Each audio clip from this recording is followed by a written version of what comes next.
Halo kawan cuan, untuk bahas berita forex hari ini, aku akan bahas mengenai beberapa berita terbaru secara global yang dirilis hari ini dan apa saja dampaknya bagi pasar forex.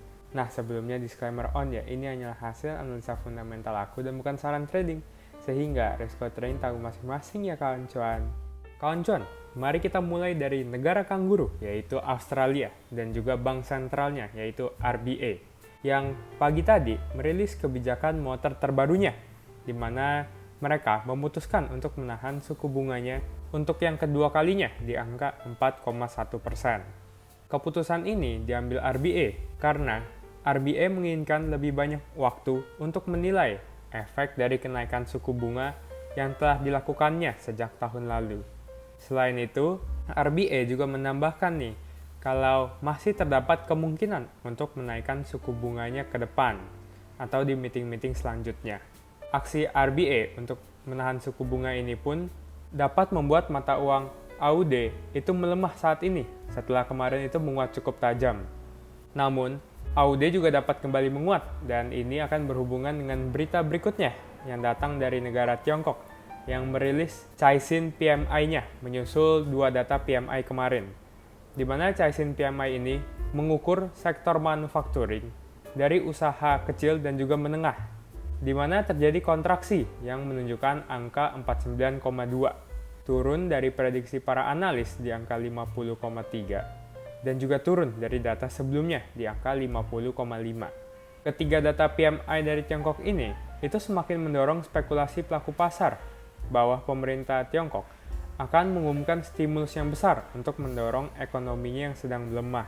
Nah, jika ini benar terjadi, maka kebutuhan komoditas untuk menjalankan ekonomi itu akan meningkat dan mendorong harga komoditas dan juga mata uang komoditas seperti AUD untuk kembali menguat nantinya. Lanjut menuju Eropa, di mana data CPI atau data inflasi terbarunya itu juga dirilis tadi pagi dan juga menunjukkan penurunan ke angka 5,3% per tahunnya.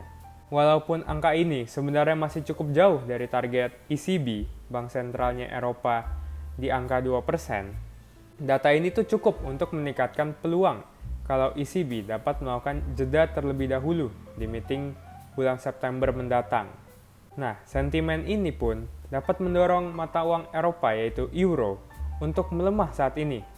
Walaupun selain data CPI, data GDP untuk kuartal 2-nya juga dirilis tadi dan menunjukkan kenaikan ke angka 0,3% dari 0% sebelumnya alias tidak bertumbuh, di mana sebagian besar GDP ini disumbang oleh negara Ireland. Lanjut ke topik terakhir yang akan kita bahas, yaitu mengenai harga minyak berjangka yang terus-menerus naik tinggi dan menyentuh level tertingginya sejak pertengahan bulan April tahun ini. Nah, jadi naiknya harga minyak berjangka ini itu didorong oleh beberapa alasan, yaitu ketatnya suplai minyak sekarang dan juga kemungkinan bertambahnya demand akan minyak di paruh kedua tahun 2023 ini. Selain itu, adanya meeting dari organisasi OPEC yang mengatur produksi minyak secara global Jumat ini, di mana ada kemungkinan bagi Arab Saudi untuk memperpanjang pemotongan produksi minyaknya untuk 1 bulan lagi, juga membantu mendorong harga minyak berjangka untuk naik. Itulah episode bahas berita forex hari ini kawan cuan. Bagaimana? Cukup banyak bukan? Oh iya kawan cuan, sedikit pengumuman untuk besok hingga hari Jumat minggu ini. Itu kemungkinan besar tidak akan ada episode bahas berita forex baru. Dan juga mulai dari hari Kamis dan Jumat minggu ini hingga pertengahan bulan September, itu sepertinya tidak akan ada episode bahas berita forex baru untuk hari Kamis dan Jumatnya saja. Nah, jadi oleh karena itu, agar kamu tidak ketinggalan episode bahas berita forex baru saat dirilis, jangan lupa juga untuk tekan tombol subscribe. Oh ya, selain itu jangan lupa juga untuk follow aku di IG dan juga di TikTok di @rw_beritaforex. Terima kasih dan sampai jumpa dan waktu kawan cuan.